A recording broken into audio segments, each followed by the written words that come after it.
The views and opinions of this broadcast do not reflect the views and opinions of Armed Media, New Productions, and its affiliates. Enjoy the show.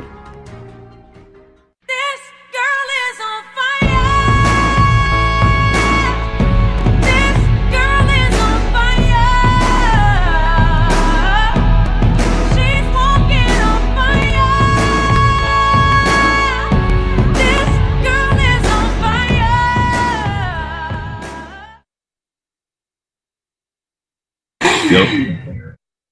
Ready? Yep. You're all set. Well, hello everybody. I am Professor Jamie Lynn with Armed Radio, and I'm really excited. I'm here with my colleague and friend, Alphonso. Professor Kubi, and we're excited. We're going to have Simon Lovel. We're going to add him in, and we're going to be talking about the spiritual dater. So we're looking at dating with deeper intentions in a modern world, mindset, and some of those short-term and long-term topics. So thanks for everybody joining. Hope everybody had a wonderful week, and it's hump week. Hump, no pun intended on talking about sex. Okay, so we're adding Simon. Okay. And this is exciting. We've got the Facebook Armed group, Armed News Radio Live. And we're waiting for our friend Simon. Would you like to chime in? All right, I'm just going to start talking about spirituality and spiritual dating. Everybody knows me as Professor Jamie Lynn. I am a single mother of 4 beautiful babies and licensed marriage and family therapist, behavior analyst, and I teach tantric sex as well as I have been a practicing clinician for children and trauma victims in my prior specialties. So Professor Kubi, Professor Alphonso, and I are going to talk about what it means to be a spiritual dater. I am considered myself spiritual, a Christian woman. I do believe in Jesus Christ. I'm not sure why we're having issues adding Simon, but we're going to first look at what does it mean to be spiritual versus religious, and some topic points on that, because that's really huge right now, like super interesting in modern society, because most people are identifying with spirituality now over being religious. And we see that in our data. One of the largest studies that has been performed is showing an indication, especially with men, that spirituality is more important to them than religion. And if Simon's watching, he's got to be on a phone. Otherwise, if he's on a laptop, it's not going to work.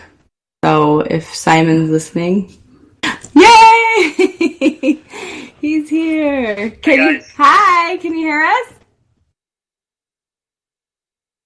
I can hear you just about. It's a little bit crackly, but I think the Wi-Fi is awesome. All right. Sounds good. We were just discussing, the topic at hand, spiritual dating and what it means to be spiritual. And I was going over some statistics that we're finding individuals, especially now in first world countries, are identifying more as spiritual as opposed to religious, and what that exactly means. And some of those stats that I have found, it's almost half of the population now identifies as spiritual over religious. And interestingly enough, more men, 50% of that number is men as opposed to women. So I thought that fascinating. What do you think about that, Simon? Yeah, well, I mean, for my personal journey, I was brought up going to Sunday school.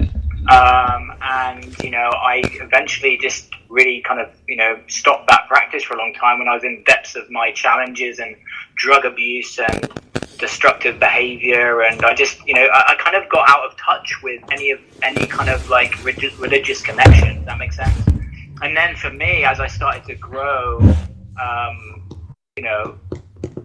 as a person, as I started to evolve and grow and go in more into self and out myself and challenges that I was having, then I started to learn about things like meditation, and then went to India and that really then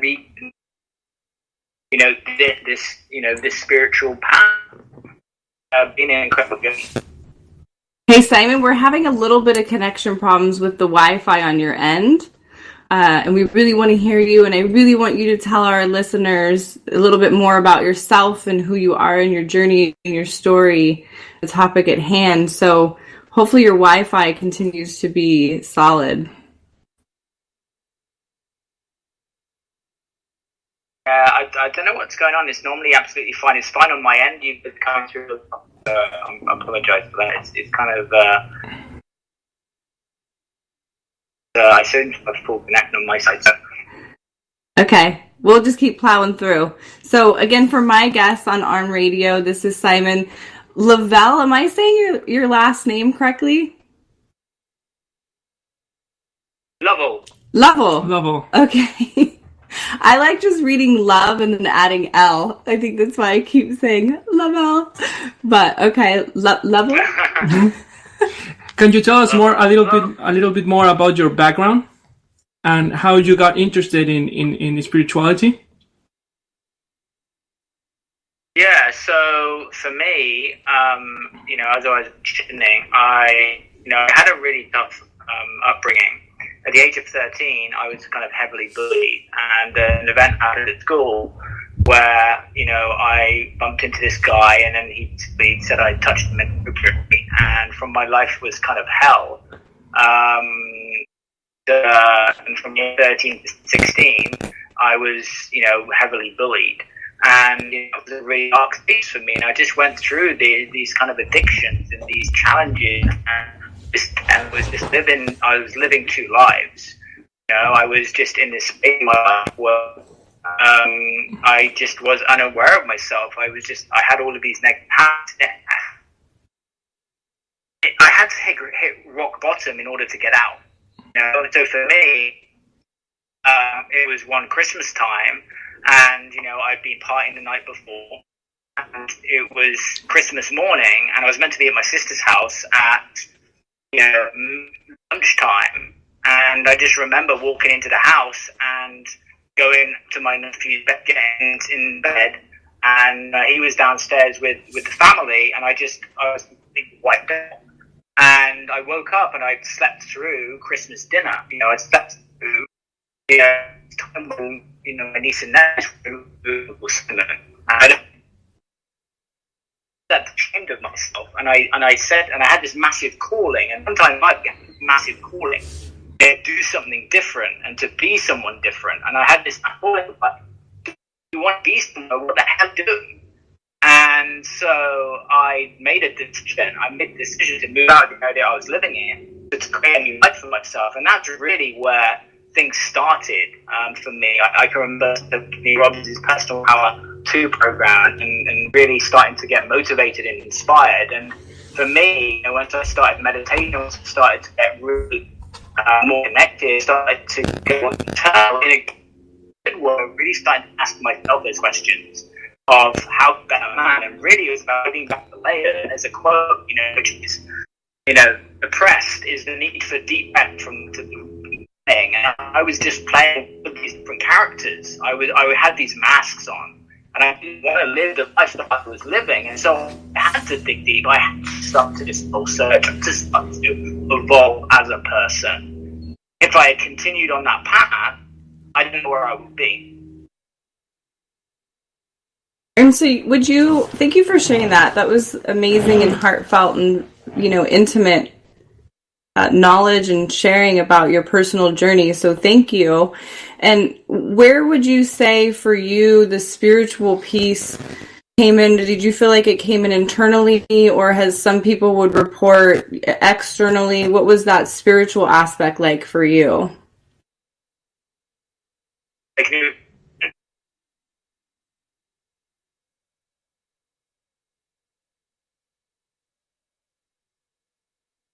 Can you hear him okay, or is he robotic on your end too? Because I've got him on the show in my ear.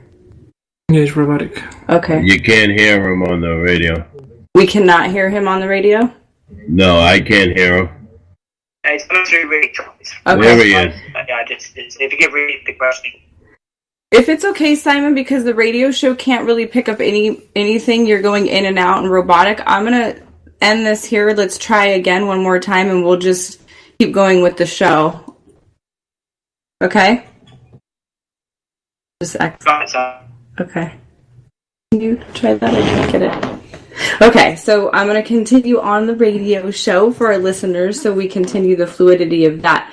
But Simon was sharing with us some issues that he experienced growing up and being bullied and being accused of something that he didn't do, and how that instrumentally led to addictions and issues with looking on the outside to essentially feel better about oneself. And then how does that relate into spirituality? I think for many of us, when we go through a situation of bullied, whether it's at a mild end or a severe end of bullying, because I would be safe to say that most of us have gone through something like that we want to turn into ourselves or to an outside source, which many of us would call spirit or spirituality. And then and going full circle in the context of that chair's making a lot of noise. The discussion of, sorry, but I'm hearing like squeaking in my ear.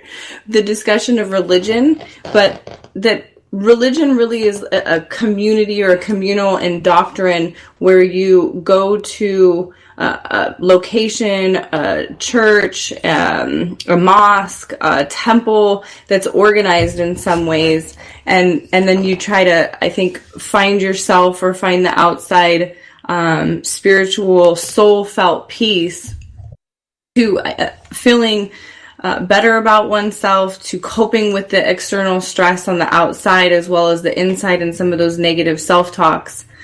So the topic at hand is when you go into dating, for those of us that are dating or even in a committed relationship, and being able to feel comfortable amongst our partner, whether we're casually dating, we're committed dating, or we're married, is how does spirituality come into play with the communication styles, with feeling content in one day, with dealing with our past traumas, our past issues that we bring into the relationship. So Professor Kuvi, let's just continue on with the engaged conversation, please, and we'll see if we can get Simon back on. So what are some of your thoughts on that? Well, I think that the first step is trying to make a differentiation between religion and spirituality, because there are concepts that overlap themselves. So what's your opinion, Jimmy? Totally. I think for me, when I think of religion, I think of Christianity, Judaism, Muslim, Hinduism, Buddhism. And statistically, when you look at what that looks like from study after study, that's pretty much what dominates the planet Earth, right? And then the religion is an organizational structure that then says how we're supposed to think, feel, behave, act, maybe engage with spirit, our soul, things like that. So that's what I think of when I think of religion. And when I think of spirituality, I think of the non-indoctrinated, the non-community organized aspects, which we call religion. And then... Yeah, for sure. Well, religion is more like an institution that has certain rules, certain things that you have to follow to be as a community that has like a similar mindset or belief. But spirituality, it's a bigger concept. It not depends only on an institution. It depends more on a higher self being.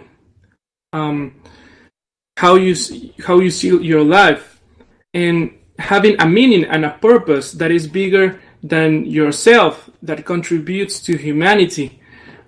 So in many scientific and research papers, there was always this debate, because even in science, there's a confusion between spirituality, about the spirituality. So the only thing that is common on all of those, it's having a purpose and meaning in life. And one of the biggest masters in that is Viktor Frankl, which is a psychiatrist and was a neurologist of one of the most prestigious Austrian universities, and he lived at the Second World War as a prisoner in a concentration camp. And he speaks how spirituality and having a purpose and meaning in life helps you go through all the most painful sufferings of your daily life. And then bringing it back to the topic of being a spiritual dater, what does that look like? Because you have religion organizations telling you how we're supposed to date, when we're supposed to get married, when we're supposed to have sex, what it means to have sex, if you're not married, what other aspects of religion, I think, guard our dating in society that you would input? Yeah. Well, the thing is about dating in religion is that there's a certain amount of things to follow. For example, for Christians don't fornicate. Fornicate? Don't fornicate. They like the specific F word. Yeah. Don't do the F word. Yeah, or not have sex. Do not have sex before you get married. Or don't do too much of the F word. Yeah. So, that's one important and one of the core aspects of Christianity, and why a lot of people support it, and why a lot of people do not believe in Christianity, because they see sex as a thing that you could live before marriage. But that's so not applicable at all to modern times. So I want to keep talking about that discussion, and looking at when you're a spiritual, right? So I live in Los Angeles, Orange County area. You're from Ecuador. South America. And we've been traveling. We've been so blessed. We've been traveling all over the United States. We just got back from Hawaii, and all these different cultures and what we consider spirituality impacts our mindset, our thinking, our dating, and looking at the big F word of fornication or, dating is, how big and how important is spirituality when you're dating? And for me, it's huge. I have to, when I go out on a date, that's a conversation that immediately comes up for me is, what is your thinking or your feeling on spirituality? And that doesn't mean you have to be a Christian or you're Jewish or you're Muslim or anything like we talked about indoctrinated, but what is your, daily habits? So daily habits to me for spirituality is a good starting point. I pray. I actually do read the Bible daily. I read my excerpts. You're Catholic. Mm-hmm. I also read Hinduism and Buddhism, and I meditate and I do yoga. And so I'm kind of eclectic all over the place, which is why I would refer to myself, I guess, as more spiritual, because in some of the modern indoctrinated organized structures world, I've been accused many times of saying I'm not a Christian, or I'm not this, or I'm not that, or whatever, people want to place those judgments. But daily habits for me look like that. And that's important in my partner, that they have the same mindset, the same habits that are healthy, loving, kind, benevolent, ethical. Does that make sense? Yeah. Am I? For sure. Okay. Okay, so we're going to invite Simon one more time. Let's see if we can make it. No, for some reason, not letting us. So sorry for that. Tech difficulties. Yes. Actually. Sorry for that, Simon. The connection is pretty bad, but okay, so we have to continue. Yes. Yeah, the thing about spirituality is that you can use it in different ways, but the most important thing is that some people consider themselves as spirituality because they are vegan, or because they believe in some metaphysics, because they follow some religion, or some kind of meditation or yoga. And in the relationship world, in the couples world, an important aspect is always similar interests. Shared meaning is what the Gottmans, the famous couple researchers, call it. That you need to have a similar path. So if you like meditation, and meditation is an important thing in your life, you should try to find someone that looks like Jamie right now. Or if your daily life implies praying and going to church, you will want to have someone that does that. Because if you don't have it, you're going to have a lot of conflict between a core important aspect in your life.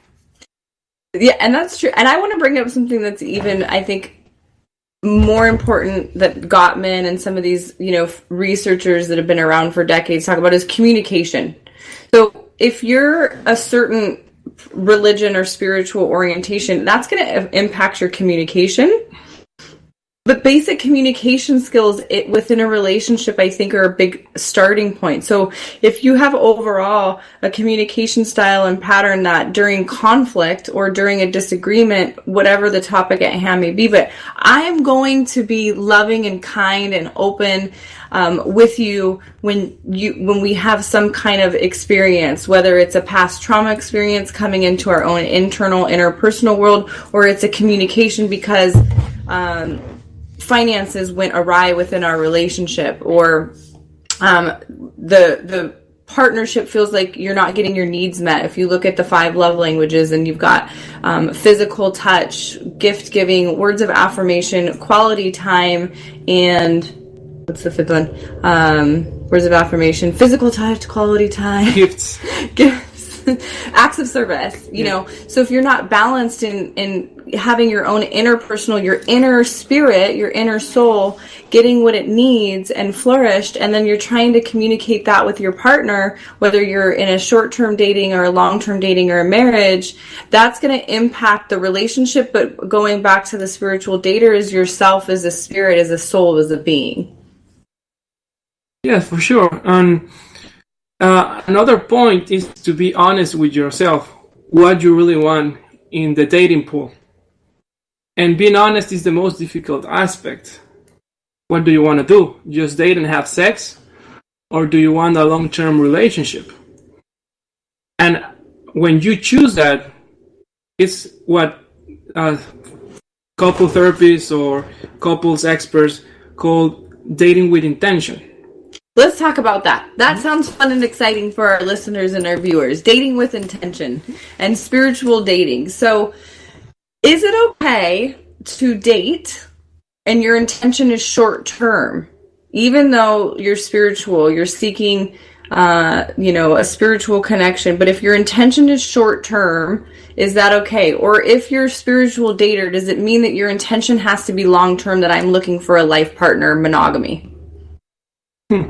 Well, I will answer you with my opinion. I think that long-term dating is the what is Devin saying? So sweet, David is saying, I've been married for 26 years. I love her more than when I first met her, and I'm very happy in a lucky man to have someone like that in my life, and I thank God every single day. So that's very sweet, David, and that's a nice thing to hear, that actually long-term love, long-term relationships really exist, and it gives hope to a lot of people. But that's the question, is what if I don't want that hope? I was married for 14 years. Is it okay for a woman or a man? I meet plenty of men on this dating journey, both younger and older, that they don't want a long-term relationship. They don't want to get married. They're a free spirit, kind of just following their heart and following the love and doing what they want. Is that okay? Well, my opinion is the next. If you're honest and you want to do that, I respect that. I'll respect that. But for me, if you ask my opinion, I believe more in long-term relationships and on more long-term companion.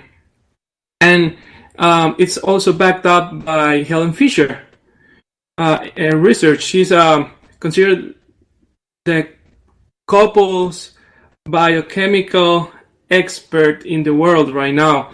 And she has shown these brain scans. In long-term relationships, the brain scan is the same. The chemistry is the same as the ones that have the passionate love sex of the first months. So I really believe that long-term relationship is powerful. And since I've been working as a psychologist... Can I interrupt you real quick and ask a quick question? In that research, was that long-term couples that have been... together for a long time? But would they report happily married? Because I know a lot of long-term couples that have been together that have a lot of conflict and tumultuous. Yes, so that was... she makes the differentiation between a happy couple that has been for a lot of time together, and a couple that has been a lot of time together but with frustration, not dealing with the conflicts really well. So there's a big difference between that. And do you know with any of that research if there was a tie to spirituality in terms of reporting happiness? Were those couples that were together long term and the brain scans were showing that the brains matched somebody that had just been in love or following in love? If there was it matched, and one of the variables was religion, having similar religion beliefs, and they put it more like religious rather than spiritual. But yeah, it was important. Okay. So my opinion is that we, like a core need of the human being is having someone to hold you tight, that have your back even in when you are sick or when you have a lot of troubles in your life. Having that sense that someone is gonna be there forever gives you a lot of security, and that's what I learned when I work with terminal diseases. I was a psychologist in palliative care department. All of the people talked about their close relationships, and the most important ones were their kids, their husbands or wives, and their parents. And if they didn't have someone like that at the end of their life, it impacted their happiness at that moment. So, but I think if you're honest and you want a short-term date, that's okay. At least be honest with yourself. Is there anything wrong with that? Because some people, I think, would say in the spiritual or religious arena that mindset itself creates a tone level of isolation, disconnection, lack of correlation or connection with a God, a sense of a higher self or a spirit, that I think a lot of times it's judged as being shallow, narcissistic, kind of domineering, or, not having an attachment or connection with other people. Yeah, well, I don't think it's bad. I'll never think it's bad. It's being honest with what you want. Sometimes the problem is that people do not know what they want in life.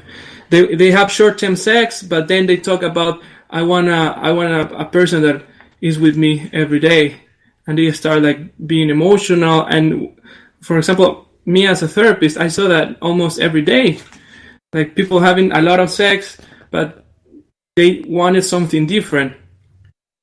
And the opposite too. People that have a long-term relationship and wanted more sex. So there's a conflict there. There is a conflict in the research that when you look at sex in terms of couples long-term, there's a decrease in sex drive. But you do see a correlation and an increase in spirituality. Couples that are together long-term, especially when there's religious or spiritual connection in the same area, because religion and finances are the number one reason people divorce. Yeah. So it's huge finding that partner, that spouse that shares the same spiritual, which is a component of religion. So I'm just going to keep saying spiritual for the purpose of the talk show and the Facebook Live, but having that spiritual connection. But sex, interestingly, mirrors the same physiological and biological response that spirituality does. So I'm going to see if I can memorize it by heart, but I do have my list here that sex and spirituality, when measured by neuroscience, blood samples, and strategic testing, showed a decrease in stress, a increase in mental focus and awareness, so a decrease in inattention and scatterbrain. I gotta cheat and look. A decrease in depression and anxiety. So your stress level was much more content and you had a decreased level of anxiety. Your sadness obviously went down. I think that's pretty kind of common sense, that when you're in a happy relationship or a committed relationship with somebody and you're getting spiritually fed or sexually fed, that your level of depression and sadness is gonna decline. Happy mornings and happy nights. Happy dawns, happy sunsets. Happy endings. Yeah. Happy start and happy endings. Oh, happy endings. So I just think that that's fascinating that when you look at including spiritual aspects with oneself, that the same results occur that when you have sex. But what I would love to do for other doctors, researchers, professors is look at, though, what happens to the human mind for us if that sex is meaningless or that sex isn't an intimate level. So individuals that we know that have multiple sex partners, they short-term date consistently for long periods of time, so lots of one-night stands, or maybe multiple partners at one time, so having sexual relationships with, let's say, 2 to 3 women during the same week at a consistent level. So anyway, that non-committal to one person, I think that would be fascinating. What do you think that study would show? That's difficult to say or to make an hypothesis on that thought, because a lot of this research are made transcultural, because they want to find a common pattern in all the cultures. Yeah, so we totally. can say, well, this is common about humanity. We talked about that last week. Yeah, and the only thing, I can tell you something. One of the most common things of all cultures and humanity is affairs in a relationship. Which means we're really just not monogamous mammals. No. We like sex. We like several people. And the thing is that today's world, today's globalization gives us a lot of options. We were used to live for thousands of years just in a little town with a limited amount of people, and we just married the girl next door, or if you were a girl, you will marry the boy next door. And basically your life was having a job and having a lot of children. Or if you're in India, in some of your Holy crap. I wish you could hear what's in my ear, dude. Like, when your chair, what? Listen. Spirituals. Not a spiritual couch. Anyway, if you're in India, your marriage is arranged for you. They pick your partner, and interestingly enough, a lot of them report happy long-term marriages. Yeah. Mm-hmm. We got sidetracked.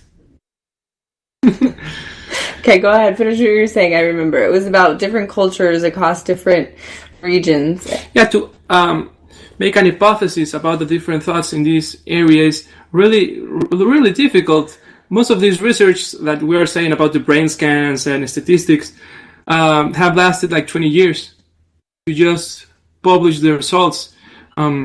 There's several types of investigations of research: longitudinal, transversal, and transcultural, right? Mm-hmm. So one of those is you just make questionnaires to the person in one moment. That's valid, but the least valid. The other one is you make the same questionnaire several times in different moments, like different years. Longitudinal. Yeah, and you see what consistent scores do you have in the different moments. And transculture, like you see that same score in different parts of the world with different upbringings. So if you find something in common in longitudinal and transcultural research that has lasted like 10 years, 20 years, you have an important result to see there. It's significant. My brain is off in La La Land for a second. Never mind. We can talk about it after the show, but I'm thinking about Facebook's algorithms again. Yeah. And there's absolutely zero way if people are watching that one live person is watching. There's something going on with Facebook. And I know all of my friends and many of my colleagues in the social media marketing, because when we look at our feeds after, there's thousands of people that are watching my Facebook live, and it'll consistently just show one live. I don't get it. Should I shut up now and get back on topic? Yep.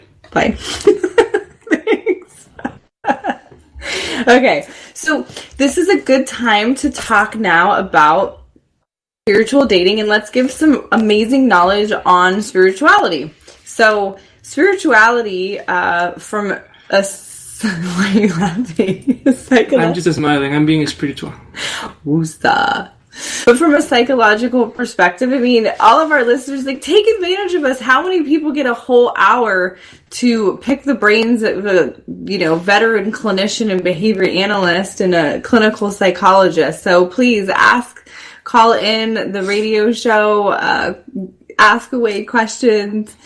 So some aspects of spirituality that overlap with psychology are patterning. So we can talk a little bit about energy and patterning and how in the dating world that this translates into a successful dating career, if you will, right? Mm-hmm. So patterning, we talked about earlier. Obviously, you've got most people that are familiar with psychology. Everybody knows who Freud is. Freud is the famous doctor, and everybody, of course, they know because he was like coined as the sexual, the first brave one. Yeah, that came out and said we have our primary drive in life is sex. I disagree, but I think it was interesting. What do you think the primary drive in sex is? The primary drive? Yeah. I don't think there's any primary. Because there's Darwinism Darwinism says that the primary drive in life is survival. Yeah. And then that does cross-correlate with sex as reproduction. And when you look at certain non-human mammals, they're just running around reproducing, having sex. Yeah, I'm more of the idea of Viktor Frankl. I have more existential approach. So I think that the characteristic of human beings, we have the prefrontal cortex. We think a lot about the future. So we want to have some meaning in life. That is the end of our days. We can look back and say, I live a meaningful life. And you have a meaningful life by doing a contribution to humanity that is not only to yourself, that is not selfish, but it impacts other people. So, for example, Tony Robbins' goal is feeding and giving 100 million meals to poor families and people. So that's a contribution to humanity that is bigger than himself, because he's contributing to 100 million people. So having that meaning in life, that purpose that goes to someone outside of you, I think is the primary drive of humans, and I've seen that in people in their dying beds. They don't remember about how many people they had sex. They don't remember about how many countries they traveled. Then why is it on our mind all the time? Because we like it. It's like food. It's important, but I don't think it's the most important. So I think that maybe it's the differentiation between a biological drive and a spiritual drive. Yeah, for sure. So biologically, and the neurotransmitters and all these chemicals in our brain at that level, we want food, we want water, we want, and then food, you can break it down with addictions. Then we want drugs and alcohol. And then spiritual coach. I wish everybody could hear what was in my ear right now. Yeah, this a horny sound. I can't hear, it's just in my ear. Yeah. Okay. So and research, because you're hearing us talking a lot about research because we're clinicians, we're researchers in our own field. So I think that it's not only talking about our own opinions, but actually what science and what has been proved says. So one important aspect of a long-term relationships is having similar sex drives. This is true. Because if your husband is horny all the time and wants to have sex at least 4 times a week, and you just want to have one every 2 weeks. Does that make him fall under the love language of physical touch? Sex? Yeah, if a husband wants to have sex 4 times a week. Yeah, it's really difficult because there are women and there are guys that have less sex drive and just want to have sex 1 time every 2 weeks, and there's people that love a lot of sex. There's couples, we talked about this before on past radio shows, is that there's couples that like to have sex with multiple partners even when they're committed, swingers. Yeah. And that's really interesting because I've met so many spiritual people, especially on the island. We should talk a little bit about your story and how the spirituality piece will impact you in the dating future once I finish this thought. But in the spiritual world, I've been to many countries, both Christian orientated and Hindu, Buddhist orientated, and I've been able to culturally see the difference in how people, behave with each other, how they date. But I've seen in the spiritual world, swinging or multiple sex partners, threesomes, group orgies, those particular things are pretty prevalent. And I think that you see those more in the Buddhist, Hindu, organizational, I guess, structure of religion or spirituality over things like Christianity, Muslim, Judaism, Scientology. Like, they believe in one partner, and that anything outside of that is considered whatever take they put on it. But yeah, well, spirituality, if we see the research, scientific papers done of this, is about also your values. It's highly correlated with your values. So if it's important for you having just one partner, having integrity and coherence with that belief, with that value, that is that important for you, you have to act upon it and be honest and have congruency. But if you, let's say you want to have orgies, or you want to have a lot of partners and you want to be swinger, so be honest with yourself, be authentic, and find a partner that believes the same. So, because if you have these kinds of way too different differences in your relationship, there's gonna be a lot of friction. There's gonna be a lot of friction, and it will be more difficult for it to work. Did you see my face? What? Kimmy says some people have sex with children and it doesn't make it right. Yeah, for sure. Of course. For sure. Yeah. I guess I see a differentiation between people having an open relationship or having threesomes compared to having sex with children. Yeah. Do you see a correlation? With what? Sorry, I didn't hear. The correlation between having sex with children comparable. Kimmy, if you will, speak a little bit more to that so we can obviously address that and talk about that. I see a difference between people having sex with children and saying that's okay versus people being in a committed relationship and being okay with having threesomes, or depending on your spirituality. If the other partner agrees.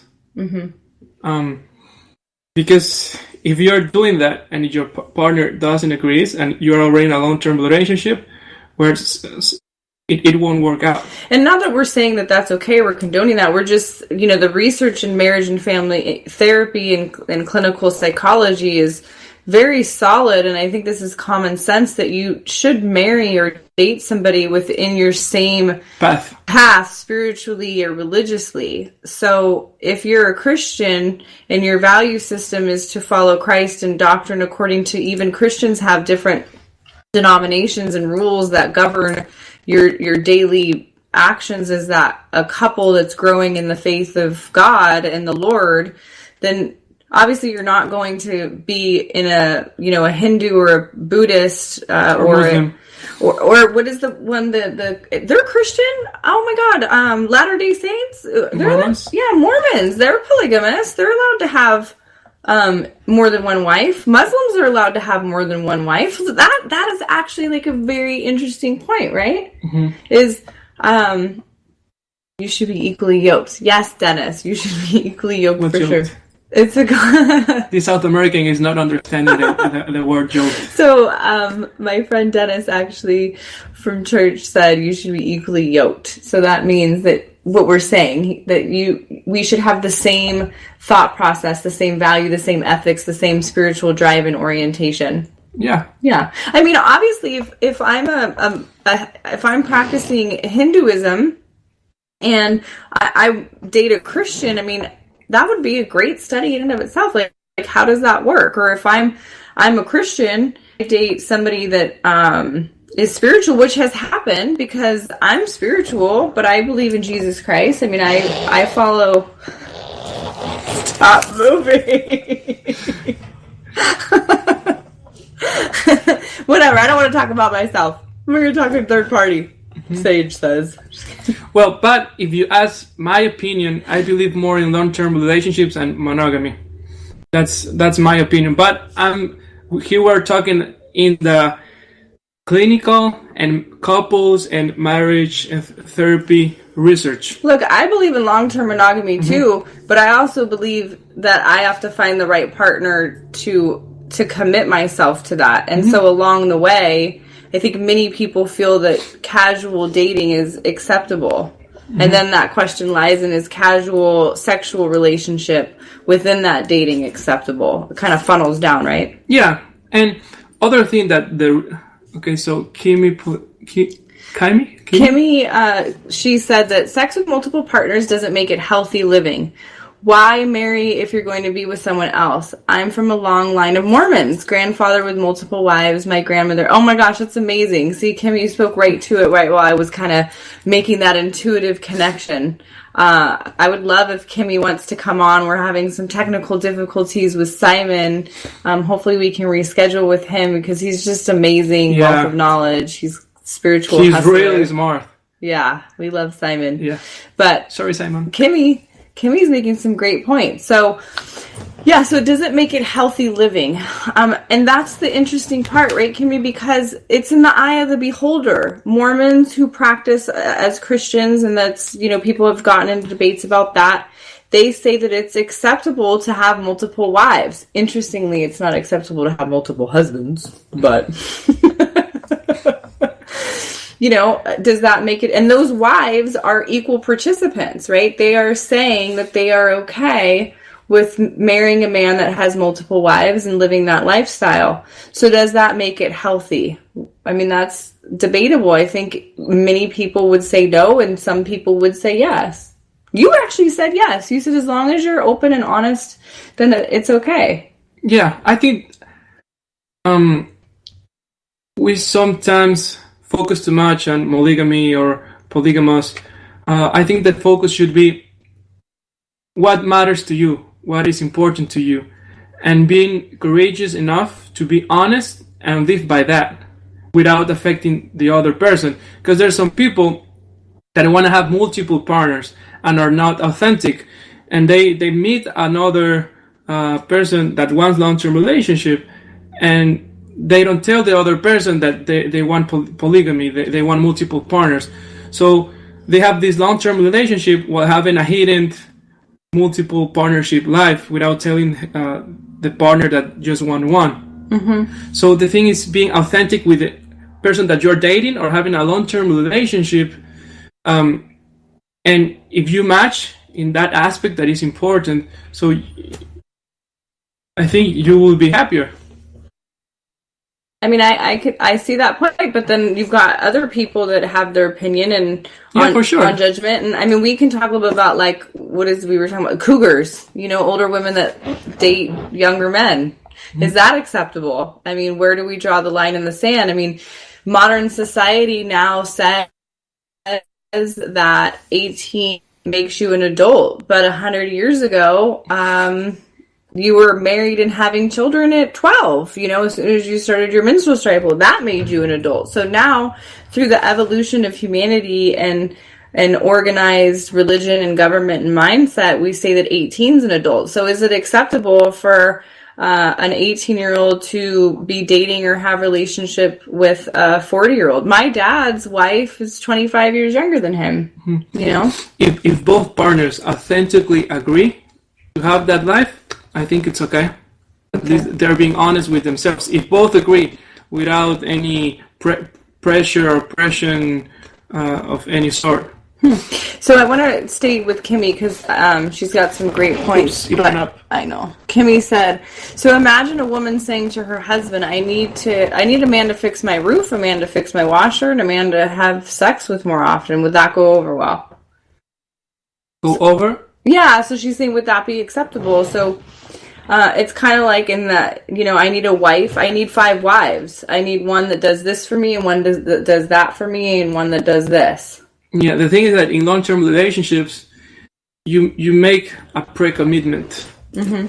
So if you want to change some core aspect along the way, that's more difficult. And yeah. Kimmy says if you both agree, then I agree. Okay, fair enough. Yeah. So Sarah says, I don't believe you have to be equally yoked. You learn from each other. Man-made religion. I think that's it's not. I don't know. There's so many issues, but I get what she's saying. So let's just speak a little bit to that. So I don't believe that you have to be equally yoked. You learn from each other.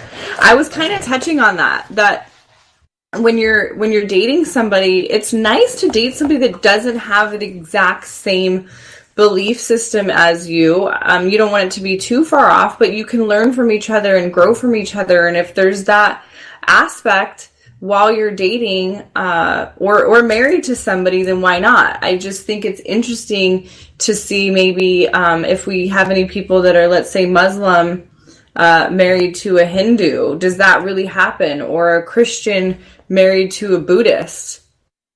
In my professional career as a clinician, I haven't really seen that often. And I mean, people that are of the same spirituality or religion, I mean, you can't even keep them married and staying happy, let alone some individuals that come from different spiritual backgrounds.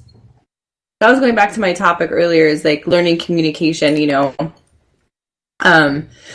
How do we look at patterns, our patterning, you know, what's acceptable to us in terms of how, as a child, we grew up. And then we start dating, you know, many kids start dating now like 14 years old to 18 years old. We did the statistics last week during our talk show in Hawaii that looked at the average age somebody loses their virginity in our country is 17.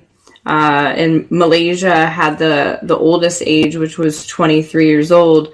But interestingly, virgin in Malaysia. Yeah, but in Malaysia, they didn't use condoms. It was like completely flipped. So it was just so fascinating how, the number for anyone wants to call in is 800-508. That's the last one. Amazing. We will have it for you next week. Joe, if you want to put it in the comments. Hi, Greg. Thanks for joining us. We're talking about spiritual dating and what that looks like, how important spirituality and our mindset beliefs are when it comes to dating or being in a committed relationship with somebody. So, patterning. We were talking about patterning and looking at, as we start dating, that we develop a sense of self, a sense of our own understanding who we are, what we want in the world, and the list of commonalities, whether it's, you know, hobbies or spirituality, finances, intellectual issues. That's very important. Political issues, decisions on how to raise children, communication styles. I mean, there's a lot that we could cover and talk about. Yeah, so Helen Fisher has a good saying on this. She says that it's not only values, it's how much attachment that person has to that values.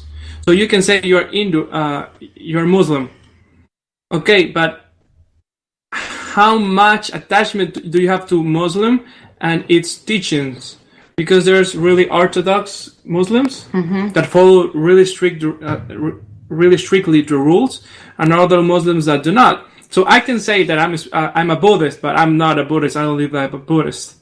I don't know if you see what I'm talking about here. Like, it's not only saying that you have these values, it's how attachment, how you live it, and how it really matters to you in your daily life. But that's the point that of all of this is spirituality, religion is so important when you're dating and getting married, because it's a lifetime. We're always talking about, I love you, I'm in love with you, this is for life, this is forever. And then the human mind goes even further and says for eternity, to infinity and beyond. You know? And it's like, we do that, especially with love, you know, with falling in love. You and I are friends. We've become great friends and colleagues, and we've known each other for quite some time now. And I don't sit here and I'm like, oh, Professor Alphonso, I'm going to be your friend forever, and then we're going to spend eternity together. Like, my mind doesn't do that necessarily with friends. I do it with my children. It goes back to what you said, you know, when you were dealing with death and dying in the psychological field, is it comes down to my children, my parents, and the person that I love and spend that intimate relationship with. So I find it very fascinating that we don't take that same notion and apply it to friendships or businesses, but it does fundamentally come down to the spirit the soul and this lifetime and future eternal lifetimes, and that's what religion always guards around, right? So depending on what you are, whether you're a Scientologist or you're a Muslim or you're a Jew or you're a whatever, whatever you are, it's about forever. And those are the two common characteristics of one of the two most common characteristics of human beings all over history. Philosophers, psychologists, if you go back through time, they've always talked about two things. Humans are social. We need other human beings always to be happy. Because some people think that the spirituality is being in a place, hidden in the middle of the mountains, just doing meditation. But we need this social support, these people close to us. There's an important book, a name, Hold Me Tight. We need this attachment. Hold me tight. Hold me tight. This Hold me tight. this close attachment to other people. Since like we were born, our mom told us attachment. That's important. Attachment, healthy attachment is important. Social life is important. Being isolated is not correlated with is not correlated with healthy habits and living. And the other thing is that humans, since the beginning of time, have always had this necessity of spiritual connection, religious connection with a sense of divinity, or coming from ourselves. We only have a couple minutes left on the show. Wrap it up. 40 seconds. Okay, so we're going to wrap up on Armed Radio. We will continue on the Facebook Live. We apologize for the technology issues this evening. We will always make it up to you. So, yes, spiritual dating. If anybody has any questions, feel free to send us a message over on Facebook. I am Professor Jamie Lynn Malillo, and this is my co-host, Alphonso, most known as Professor Al. Professor Al. No, Professor Alfonso. All right, and thank you to Armed Radio and my friends Jim and Joe over there. You guys rock. I love you. And we hope everybody has an awesome rest of the week. Friday, Saturday, Sunday, almost here. Have a spiritual weekend. Woosah.